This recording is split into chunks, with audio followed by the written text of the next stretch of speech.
Okay, so uploading on the Draco channel for a change. It's been a while since I actually have done so. I've been spending most of my upload time on the other channel doing the LPs and whatnot.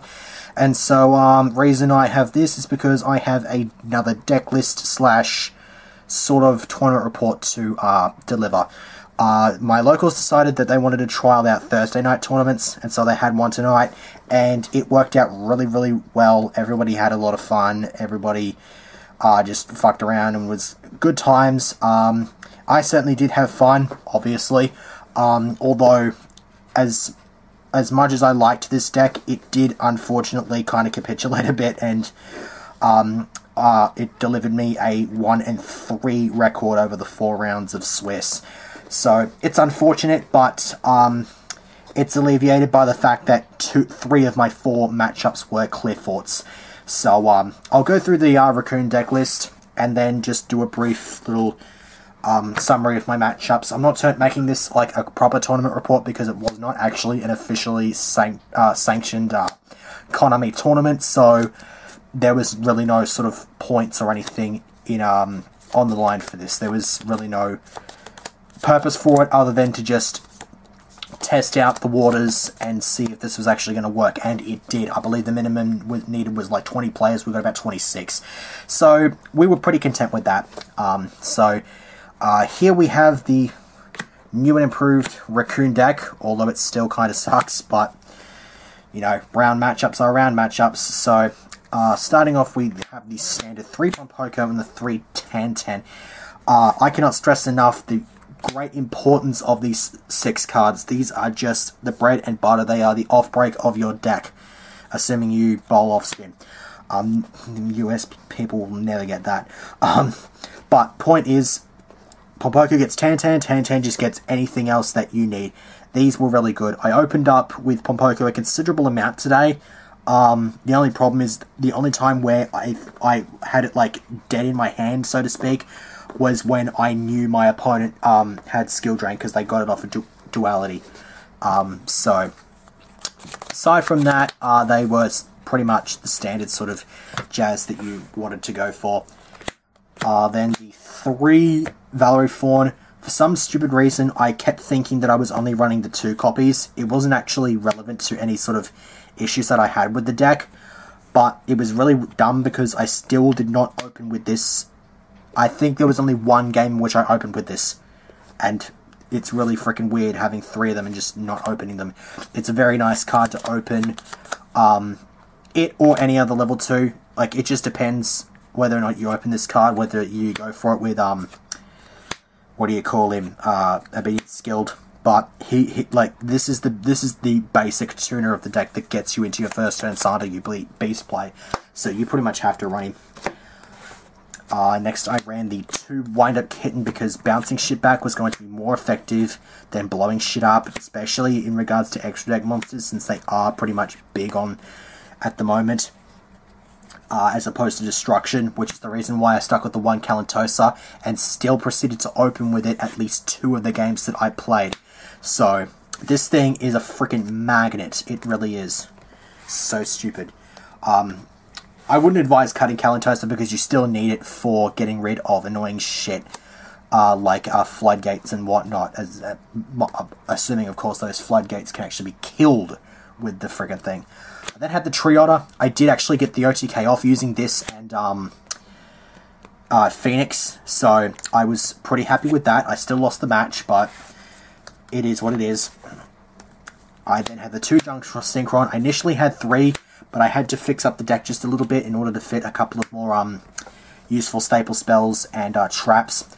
I'm thinking of actually bumping the monster count up and possibly even playing like either another Sea Koala or maybe like a 3rd Wind-Up Kitten or something like that, because a couple of the games I actually bricked and saw no monsters. One of the games I actually had, I saw Junk Synchron, and then that was literally it. So I'm having problems with bricking without monsters. It's very saddening. So that's all the monsters. There was just the 15 monsters. I then played the Triple Obedient Schooled. This is the absolute most broken card of the deck by an absolute country mile. I opened this a couple of times, and you can't really say too much about Obedient School that has not been said in just about many other Raccoon decks. Then played 3 MST, because fuck Cliff Forts. And yet in most of the matches, I never saw it. Although it wouldn't have mattered against my round 3 matchup because he actually went first turn Towers. Then had the double Ayers Rock Sunrise. This thing was useless. I actually dead drew this a lot. It's really dumb because I want to cut it at least down to 1, but at the same time it's been proven to be really, really useful, so I don't really want to cut it down from 2. So that's a bit of a dilemma that's I'm going to have to think about when I next play this deck. Book of Moon. I think I cited this out a fair bit of the time. I didn't really think that was really that helpful. I think the only reason I had it was just because, just to make sure my Black Rose went off, but I hardly go for Black Rose anyway. I only had one opportunity where I had a 7 and didn't even go for Black Rose. Soul Charge. I wanted to give this a crack just because it was a quick synchro. It didn't work out. I think I had it in one hand, and I was already losing that match really hard. The fact that it screwed me over because I wanted to be able to attack. That's the problem. I had the one Regeki. I never saw that at all. And then I had the one Snatch Steal, which was pretty damn nice to have. I stole a Cliff Fort with it in round 4. I also stole in my only other matchup. In my only matchup wasn't Cliff Forts. I played against Boojins, and then turn 3, I opened with this turn 1, sat back, and then just stole the Yamato with it, and just kept beating him down for game. That game I actually won by attacking with Valerie Fawn for game. I thought it was pants-shittingly hilarious. Onto the traps. Now this was easily the most experimental, I suppose controversial choice. I actually ran 3 copies of Mistake. Mistake is actually really freaking, its only drawback is the fact that it is really easy MST fodder, and that is fair enough. But the fact of the matter is, it just holds off so many plays. This is very much similar to an MST because you just flip this up when they use the Scout, they pay 800 life points and get nothing out of it. This screws over Satellas, it screws over all of the big 4 decks, actually, to an extent.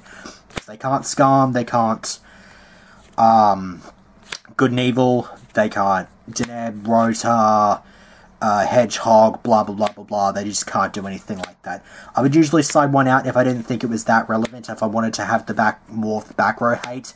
But aside from that, I think I saw this once, did screw over a Scout with it, but it got cleaned up pretty damn quickly afterwards. So overall, it's a bit I think that would still require some more testing, but it's a little bit of a so-so sort of thing. I might just cut it down to 2 and see what happens. And for 2 Breakthrough Skill and 2 Finish Chain, Finish was so freaking useless. Breakthrough Skill was just far, far superior. Well, that and the fact that I hardly ever saw my Finishes, so Finish never really gotten much of an opportunity to shine in the first place, so poor buggers. Then we had the 2D Prison, because it's D Prison. Then Bottomless, Soul Drain, Solemn Warning, Compulse to round out the traps and the main deck. Soul Drain I hardly saw, and I kept forgetting to side it out against Cliff Forts, and I had it against that Cliff Fort player round 3, and I just kind of died in the... dropped dead. Poor me. But anyways, let's proceed to move on to the extra deck. Our standard triple number 64 Sandayu. Yeah, he's pretty much bread and butter in the extra deck, isn't he? He does what he does. He gives you big tokens. He does nut job shit. Then we have one of the newly released Sky Cavalry Centauria. Now this thing is actually really awesome. If you don't know what it does, its effect reads, it's 2 level 2 monsters, it's generic rank 2, 2k stick. The effect reads, this card cannot be destroyed by battle while it has Xyz material. At the end of the damage step, if this card battles an opponent's monster, you can detach 1 Xyz material from this card, return the opponent's monster from the field to the hand. That thing is freaking nuts. It's just a shame it's a rank 2, because it just does not work against Cliff Forts. This is pretty much your beat stick if you have skill drain, but then again, it's still not big enough. It's only 2k. But the point is, you just want to use it and ram into shit that might get their effects off if they have, if they're sent to the graveyard. So it's like Dante or Virgil. Dante or Virgil won't do anything to this thing because it's not going to die while in battle unless it gets breakthrough skilled. But you can just slam into it, detach, whisk it away, and if you've already got a Sunder you on the board, you just make the token, copy this, and then you have a 2k damage swing after that, assuming that's their only monster. Augusto Phoenix for OTK players, which I did in round 1. The combo basically is... the combo as I did it is, I had a Ponpoko and had a Tantan set on the board. And so I flipped the Tantan, got the... got a Kalin Tosin, cleared the last card off his board, then normal summoned Tree Otter, overlaid 2 of my 2s for Augusto Phoenix, used the Tree Otter to boost him to 25, detached, so that he'd be able to swing twice. Then overlaid the other 2 for a Sandayu, and then used the Sandayu to make a token, which would copy the 2500 of died Augusto Phoenix. So I had 3 attacks of 2500, plus an attack of 1000, which equals an OTK. So as soon as I had put the Sandayu on the board, he knew exactly what was going to happen, because he's seen the Raccoon deck before, and so he basically just scooped from there. Then the Double Down. Double Down actually served a dual purpose. I did get it off once. I stacked it over a Sandayu when I had a pretty decent board. So I had that, and it's actually also really good in the Burning Abyss matchup if I had it, because then I'd be able to Snatch Steal Dante, and then just stack this over the top of them, so that they just wouldn't gain the life points. It's also good for other just random sort of stuff that you can pinch off of them, just low rank, and then you can just be like, bam. I think it's more effective to use with Mind Control because it prevents the opponent from getting it back. That being said, though, I did see a match where a Burning Abyss player had his BLS creature swapped, and he immediately freaking sent it back with, what do you call it, Wing Blast. So he's got answers to that sort of shit, but it's decent in theory. Then played for Synchro's Balmong, which I never saw. I'm not even sure why I run this. I suppose it's just so that I have a level 4 to go into. I then have 1 Armades. I would love to have played 2, in all honesty. But, of course, have to have Fitzgerald. I actually almost cut Fitzgerald because I didn't really feel like I was going to focus too much on rank on level 5s. But I decided to just have 3 level 5 options, like with the Junk Synchron. And so I have that, and then of course the Junk Warrior, which I would have made had the opponent not scooped, and he would have been 54. Yeah, 54. Because he copied a 3100 disc, which was quite hilarious. So then we have the standard Nat Beast for the first turn Sandayu Beast play. Barkion, which I believe I could have gone into, because I think I had like, I think I had the Tantan. I'm pretty sure I could have gone into it because I just had the Tantan, flipped, got the Valerie Fawn, but then decided to attack with that Valerie Fawn for game, so I could have easily made Barkion. Not that it would matter because the opponent didn't have any back row. Black Rose, this is becoming far less useful, but at the same time you still have to run it because there's just the rare occasion where you need to wipe a board.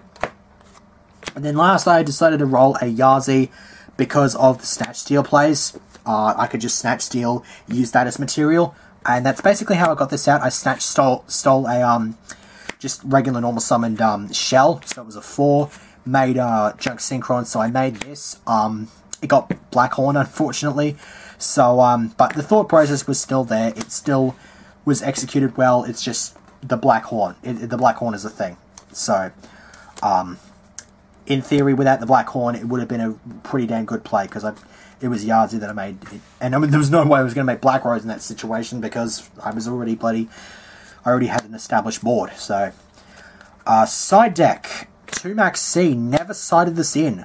I probably should have sided it in against the Clifford matchups just to put the pressure on them, but I didn't do that. And 2 Flying C, once again, did not side into it because Cliffords do not need an extra. They don't really need an extra deck, and Boojins have the extra deck, but they don't necessarily need to go into it as long as they have Yamato Crane going. So there was no reason to side either of these in. They were completely and utterly useless. System down, I did get this off once, and I believe that was the game 2, round 1, so I ended up winning as a result of that. And then just doing the OTK. We had the Chalice for the Shadow matchup. One player, I think, was playing Shadows and he scrubbed, so I wasn't going to go up against him. Actually, I might have, but... one Spell Shattering Arrow for the Cliff Vaults, I did see it once. 2 Fairy Wind, the only time I actually saw Fairy Wind was when I was reduced to 800 life points, round 4. That was a horrible game, game 3, I'll tell you about that just in a minute. 2 Iron Wall, because I had really bad experiences with this deck and Chain Disappearance, so I wanted to have the answer to that. Plus, I find Infernoids to be really freaking annoying and not my style of shit. So, that's my answer to Infernoids as well. Because they need to banish. They rely exclusively on banishing their shit.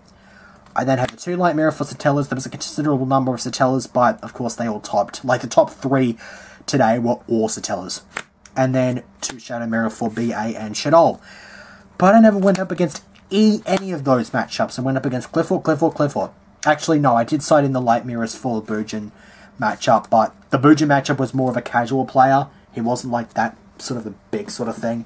So, that was why I was able to crush him pretty easily. That was round 2, though. I'll go through round 1 first. He went first and pretty much went standard Clifford, go fuck yourself plays, and did that. Then game 2, pretty standard, but I did have outs. I did have the system down, and then just proceeded to pull the OTK out there. And then game 3, I braked. I saw nothing but back row, and I think I saw maybe 1 or 2 monsters, but they were both pretty damn useless in this situation. So I lost that 2-1. Then I got the Boojin play of round 2. Pretty much answered everything. Like, I had a board at the end consisting of a Downard. I had Armades. I always kept swinging with Armades first to make sure Crane was out of the way. I did find he had an Honest in his hand because he had not seen Armades before and tried to drop it when I attacked with it. I had a 23 token and I had... I went first turn Sunder You Beast and then just followed it up with the next play because I had the Junk Synchron. And so I put the big token on the board and then had Armades. So that was a good game 1. Game 2, then as soon as I saw the opportunity, turn 3, it was Snatch stole the Boojin Yamato and then just kept poking him with Sandayu and Yamato, and then finished him off with Bambi for game because I left him the Snatch steal and then attacking him with Yamato and Phoenix. Left him with 100, so I just swung with the Kalin Tosin for game. That was hilarious. So I took that one 2-0. Round 3 was easily the worst matchup. Easily the worst of the Clifford matchups. Round 1, he went first turn towers. Then, like, literally as soon as he dropped the towers, I'm just like, yep, that's it. Then game 2, he got rid of my whole board, left me on top deck mode using the stealth play, and so that was pretty much that.